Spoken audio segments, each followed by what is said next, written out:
कहानी की शुरुआत होती है डैरिन के फ्यूनरल से। सभी लोग उसके जाने से दुखी थे, उसका परिवार, उसका बेस्ट फ्रेंड स्टीव। पर इन सबको क्या पता कि डैरिन तो ताबूत में मजे से गेम खेल रहा है, पक्का पबजी खेल रहा होगा। तो डैरिन इस ताबूत तक कैसे पहुंचा, और इससे भी बड़ा सवाल कि ये यहाँ पे फोन कैसे चार्ज कर रहा है। तो ये जानने के लिए चलते हैं भूतकाल में, जहाँ डैरिन एक पढ़ाकू बच्चा था जिसे सब पसंद करते थे सिवाय लड़कियों को छोड़ के, क्योंकि लड़कियों को तो गेड़िया मारने वाले बंदे पसंद आते हैं ना। डैरिन के ग्रेड्स भी अच्छे आते थे, जिसके चलते उसके मॉम डैड बहुत खुश रहते थे। बस उसकी इस रोबोटिक जिंदगी में एक ही दिक्कत थी, उसका दोस्त स्टीव, जो उसे हमेशा कुछ अलग करने के लिए कहता था, जैसे हिस्ट्री क्लास बंक करना और छत पे जाके स्कूल की प्रॉपर्टी को नुकसान पहुंचाना। मुझे लगा ये सब सिर्फ सरकारी स्कूल में होता है। खैर, इनके हिस्ट्री टीचर ने इन्हें पकड़ लिया और अब घर पे डैरिन की क्लास लग गई।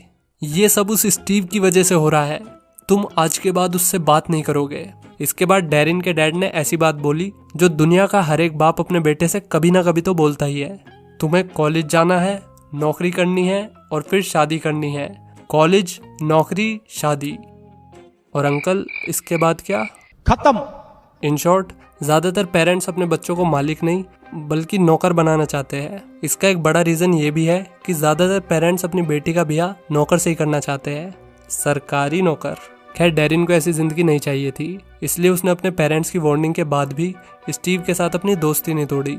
ये यहाँ बात ही कर रहे होते हैं, तभी इनकी तरफ एक लेमोजिन आती है। गाड़ी के अंदर से किसी ने इनकी तरफ एक पर्चा फेंका। ये एक फ्रीक शो का इन्विटेशन था जो आज रात इन्हीं के शहर में होने वाला था। रात में डैरिन और स्टीव घर से निकल के कुछ दूर साइकिलिंग करके फ्रीक शो देखने पहुंच गए। यहाँ पर हमें पता चलता है कि डैरिन को मकड़ियों से कुछ ज़्यादा ही लगाव है, जबकि स्टीव का इंटरेस्ट है वैम्पायर्स में।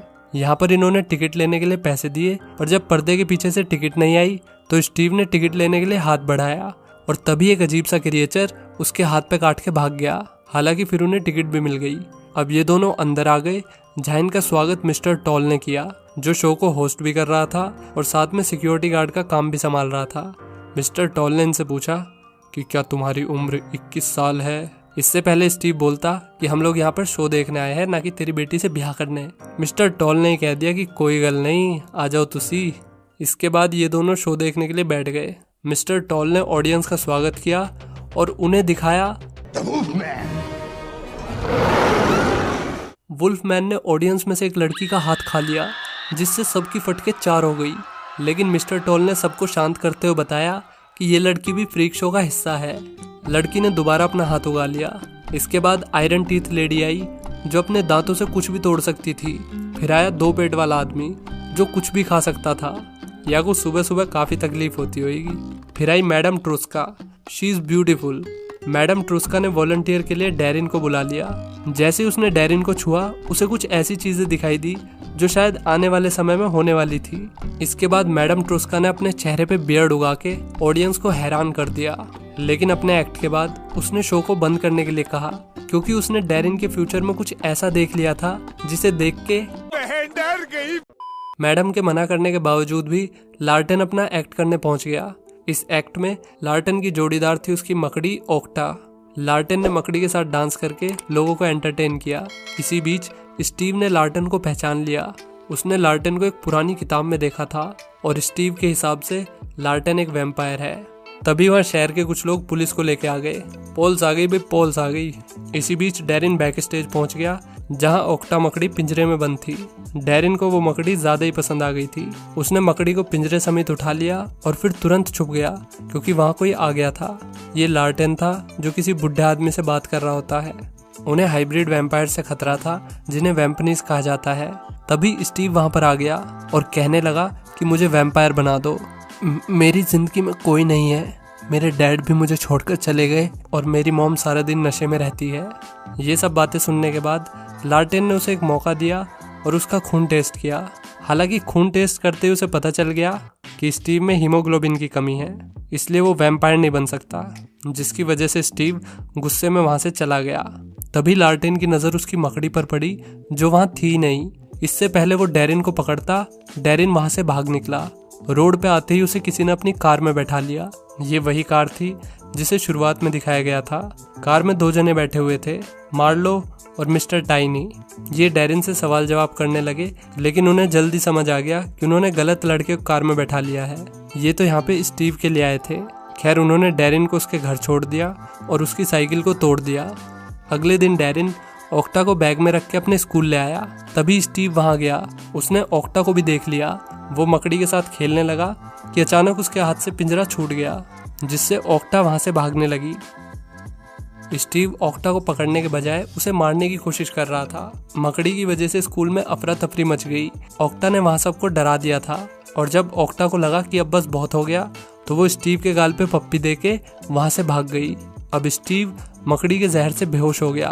ओक्टा का जहर इतना खतरनाक था कि उसके काटने के बाद किसी का भी जिंदा बचना लगभग नामुमकिन था। इसलिए डैरिन वापस सर्कस पहुंच गया। वहां उसने लार्टेन से मदद मांगी। लार्टेन उसे एंटीडोट देने के लिए तैयार तो हो गया, लेकिन सिर्फ एक शर्त पर कि उसे उसका असिस्टेंट बनना होगा, वैम्पायर असिस्टेंट। ऐसा करने के लिए डैरिन को अपना परिवार, अपने यार दोस्त सब छोड़ने होंगे। अगर सीधे शब्दों में कहा जाए तो उसे मरना होगा। डैरिन इसके बावजूद भी लार्टेन की शर्त मानने के लिए तैयार हो गया। मतलब ये सच्चा दोस्त है स्टीव का। उसे वैम्पायर बनाने के लिए लार्टेन ने उसकी बॉडी में अपना खून छोड़ दिया। इसके बाद डैरिन इसकी पद्दी पे बैठ के हॉस्पिटल पहुंच गया। लार्टेन ने तुरंत स्टीव की बॉडी में एंटीडोट लगा दी, जिससे वो कुछ ही देर में नॉर्मल हो गया। अब कुछ दिनों बाद डैरिन के शरीर में बदलाव दिखने लगे। ये सब लार्टेन के ब्लड का असर था। डैरिन अब कच्चा मांस खाने लगा और तो और वो अपनी छोटी बहन को भी चोट पहुंचाने वाला था, लेकिन उसने एंड मोमेंट पर खुद को रोक लिया। इसके बाद डैरिन ने देखा कि लार्टेन उसी के कमरे में बैठकर उसी की किताबें पढ़ रहा था, और जैसा कि इसका नाम लार्टेन है तो इसे किताब पढ़ने के लिए लालटेन की भी ज़रूरत नहीं है। अब वैम्पायर ने उसे समझाया कि उसे अपने परिवार और अपने दोस्तों को छोड़ना ही होगा। डैरिन इसके लिए तैयार तो नहीं था, लेकिन कुछ ही देर पहले वो अपनी बहन को चोट पहुंचाने वाला था, इसलिए वो अब यहाँ रहकर अपने परिवार को खतरे में नहीं डालना चाहता था। इसलिए वो यहाँ से जाने के लिए तैयार हो गया। लेकिन उससे पहले वो अपने माँ बाप से मिला और उन्हें बताया कि वो उनसे कितना प्यार करता है। ये सुनकर उसके माँ बाप इमोशनल हो गए और फिर वो अपनी छोटी बहन को गुड बाय बोलकर लार्टेन के पास आ गया। उसने डैरिन को अपना ब्लड दिया और फिर उसे चांद दिखाने लगा। फिर लार्टेन ने उसे छत से गिरा दिया ताकि ये एक एक्सीडेंट लगे। अब हम वापस प्रेजेंट में आ गए, जहाँ डैरिन के यूं अचानक चले जाने से सब लोग बहुत दुखी थे, लेकिन वे नहीं जानते कि डैरिन इस वक्त ताबूत में मज़े से गेम खेल रहा है। उसी रात लार्टेन ने उसे ताबूत से बाहर निकाला। उसी वक्त मार्लो ने उस पर हमला कर दिया। जैसे तैसे करके लार्टेन ने उसे ठिकाने लगाया और डैरिन को लेकर वापस सर्कस में आ गया, जहां डैरिन रेबेका से मिला। दूसरी तरफ स्टीव अपने दोस्त की मौत से बहुत दुखी था। उसने खुद को भी सबसे दूर कर लिया था। अब वो अपनी जान देने वाला था कि तभी मिस्टर टाइनी वहां गया। उसने स्टीव को वैम्पनीज बनने का ऑफर दिया। वैम्पनीज वैम्पायर से अलग होते थे। जहां वैम्पायर लोगों को बेहोश करके उनका खून पीते थे, वहीं वैम्पनीज लोगों को जान से मारकर उनका खून पीते थे। मिस्टर टाइनी ने उसे बताया कि तुम्हारा दोस्त अभी भी जिंदा है और अपने नए दोस्तों के साथ काफी खुश भी है। उसने तुम्हारा वैम्पायर बनने का सपना तुमसे चुरा लिया। ये सुनने के बाद स्टीव मिस्टर टाइनी की हर बात मानने को तैयार हो गया। दूसरी तरफ डैरिन बाकी फ्रीक्स के साथ घुलने मिलने लगा। उसने अपनी ट्रेनिंग भी शुरू कर दी थी। एक दिन वो अपने फोन में पुरानी फोटोज देख रहा था, तभी उसने स्टीव को कॉल करने का फैसला किया। लेकिन स्टीव से बात होने से पहले ही लार्टेन आ गया और उसने डैरिन का फोन तोड़ दिया। उसी रात मिस्टर टाइनी भी वहां पर आता है। वो यहाँ डैरिन को लेने आया था। यहाँ हमें पता चलता है कि डैरिन में कुछ खास शक्तियां है, इसलिए ही मिस्टर टाइनी उसे अपने साथ ले जाना चाहता था। मिस्टर टॉल ने बड़े अच्छे से सिचुएशन को संभालते हुए कहा कि हम इस बारे में सोचेंगे।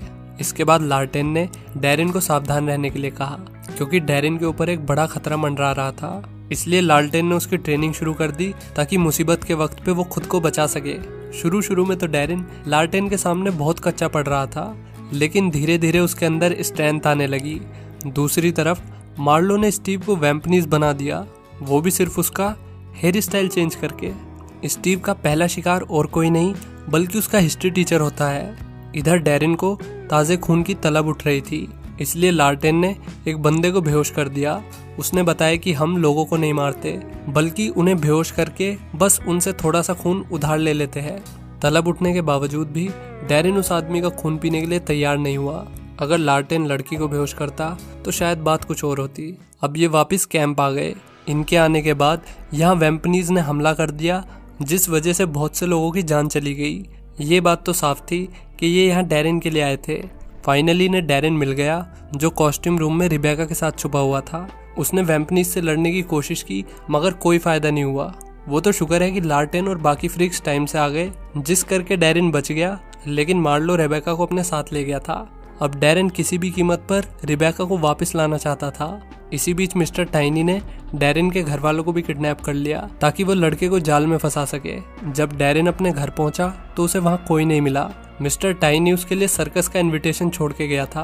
अब इस जंग में लार्टेन भी डैरेन के साथ था। इसके बाद डैरेन थिएटर में पहुंच गया, जहां उसने रेबेका और अपने परिवार वालों को देखा। वे सभी बंधे हुए थे। फिर वहां स्टीव भी आ गया, जिसे देखकर डैरेन हैरान रह गया। उसने स्टीव को धमकाया, लेकिन वो उसके सामने बहुत कमजोर था, क्योंकि उसने अभी तक इंसानी खून नहीं पिया था। लाल्टेन भी मार्लो के साथ कैचम कैच खेल रहा था। इसी बीच रेबेका ने पूंछ से अपनी रस्सी खोल दी और वो डैरेन के पास आ गई।